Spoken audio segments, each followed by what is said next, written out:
Hello, selamat datang di teman curhat kamu bareng aku, Snowflake. Teman berkeluh kesah tanpa resah. Oke, di video kali ini aku mau ngobrol tentang manusia itu bukan perilakunya. Maksudnya kayak apa ya? Udah yuk kita mulai bahas aja ya. Jadi, oke, ini kayaknya kurang ke pinggir guys, dikit. Dan kayaknya di sini perlu diedit sedikit. Oke, di sini juga. Oke, udah kebaca semuanya. Nah, jadi, sorry ada iklan dikit karena beda ternyata. For success in our lives, or when working as an NLP coach or practitioner, we want to operate from a foundation of acceptance. Frankly, if we can't accept ourselves just as we are, or the client just as they are, we limit our options and choices. Moreover, no matter how behavior may appear to the outside world, there is always a positive intention. Frequently, the positive intention behind unhelpful behavior is self-protection. We are not the story we tell in the words of action. In fact, we are beings of wholeness with infinite potential. That is to say, our behavior is not who we are. If we can view everyone in this way, we can then choose if we want to accept or reject specific behavior. Moreover, we confirm our minds that behavior can be changed. Panjang juga penjelasannya, tapi ini cukup ngejelasin.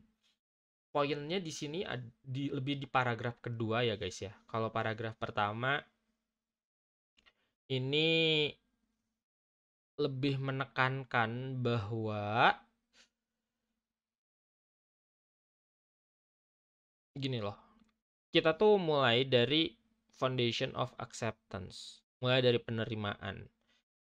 Kalau misalnya kita nggak bisa nerima diri sendiri dengan perilaku kita dan apa adanya gitu ya, atau klien dengan diri mereka apa adanya, pada akhirnya kita bakal membatasi opsi dan pilihan-pilihan yang kita punya. Terlebih lagi di NLP itu memandang bahwa apapun perilakunya bakal selalu ada positive intention, selalu ada niat baik di baliknya. Tapi keseringannya ketika positive intention di balik perilaku yang tidak cocok sama keadaannya itu disebutnya adalah perlindungan diri. Nah, kita bukan cerita yang kita ceritakan atau yang kita lakukan. Pada akhirnya kita adalah makhluk of wholeness. Jadi pada akhirnya di sini nih, behavior is not who we are. Jadi kita tidak terdefinisikan oleh perilaku kita. Jadi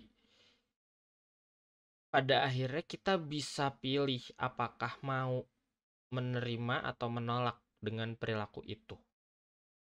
Terlebih lagi, kita bisa meyakini bahwa perilaku bisa diubah. Ya, aku percaya perilaku bisa diubah, tapi tidak semudah itu. Dan di sini aku mau bilang bahwa pada dasarnya manusia itu adalah makhluk.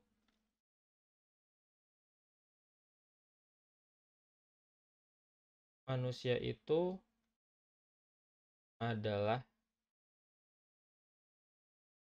makhluk kebiasaan. Kebiasaan ini awalnya dari perilaku.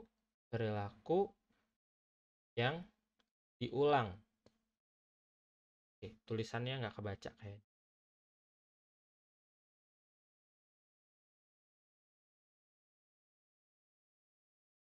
Perilaku yang diulang.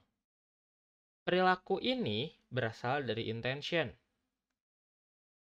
Intention ini berasal dari attitude. Attitude ini berasal dari belief. Belief ini berasal dari knowledge.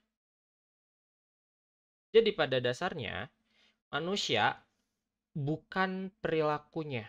Manusia itu nggak selalu. Jadi gini, ketika kamu seorang pemalas, ketika kamu sudah terbiasa malas, maka sebenarnya yang malas itu bukan kamunya, tapi perilakunya.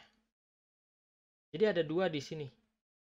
Malas itu tidak sama dengan kamu, tapi malas itu adalah perilaku. Gitu. Ketika nunda ini bukan kamu, tapi nunda ini adalah perilaku kamu. Dengan pandangan yang membedakan antara diri kamu dan perilaku kamu, itu bisa membuka banyak opsi. Membuka banyak opsi dan peluang dan kesempatan untuk mengubah perilakunya. Gitu. Ketika kamu adalah orang yang pemalu, maka bukan kamu yang pemalu, tapi perilaku kamu yang menunjukkan sifat orang pemalu. Jadi kamu tidak terdefinisikan oleh kata pemalu, tidak terdefinisikan oleh kata tukang nunda, tidak terdefinisikan oleh kata malas. Tapi yang didefinisikan adalah perilaku kamu yang malas, perilaku kamu yang malas, perilaku kamu yang nunda, dan perilaku kamu yang pemalu. Dari situ kita bisa sedikit demi sedikit mengubah dari yang asalnya malas mungkin jadi rajin, dari yang asalnya nunda jadi rajin, atau misalnya dari malas jadi netral dulu terus rajin misalnya, atau dari nunda langsung gercep, dari yang pemalu jadi pemberani misalnya. Nah, ini possible ketika ngejarnya dari perilakunya. Tapi kalau ngejarnya dari kamu, ya kamunya sendiri tidak terdefinisikan oleh kata-kata sifat ini gitu loh. Kamu adalah kamu, tapi kamu punya perilaku yang didefinisikan lewat kata-kata sifat itu. Kebayang nggak? Jadi pada akhirnya perilaku ini bisa diubah, dan perilaku yang diulang jadi kebiasaan, dan kebiasaannya juga jadi bisa ikut diubah gitu. Bisa ikut diubah. Caranya gimana? Panjang prosesnya. Tapi yang jelas, aku pengen mastiin dulu bahwa kamu tidak terdefinisikan oleh sifat malas, kamu tidak terdefinisikan oleh sifat menunda-nunda, kamu tidak terdefinisikan oleh kata pemalu. Yang didefinisikan itu adalah perilakunya kamu yang malas, perilakunya kamu yang nunda, perilakunya kamu yang pemalu. Perilaku ini masih bisa diotak-atik, masih bisa diubah. Mulai dari knowledge-nya, ke belief-nya, ke attitude-nya, ke intention-nya, ke perilakunya yang diulang sampai jadi kebiasaan. Gitu loh guys. Kebayang nggak maksud aku kayak gimana? Coba tulisin di komen, kita ngobrol lebih banyak di sana. Mau pertanyaan, mau sanggahan, mau apapun, yuk kita ngobrol lebih banyak di sana. Thank you guys for watching. Dan langsung aja subscribe, terus nyalain notifikasinya biar kamu nggak ketinggalan update video selanjutnya.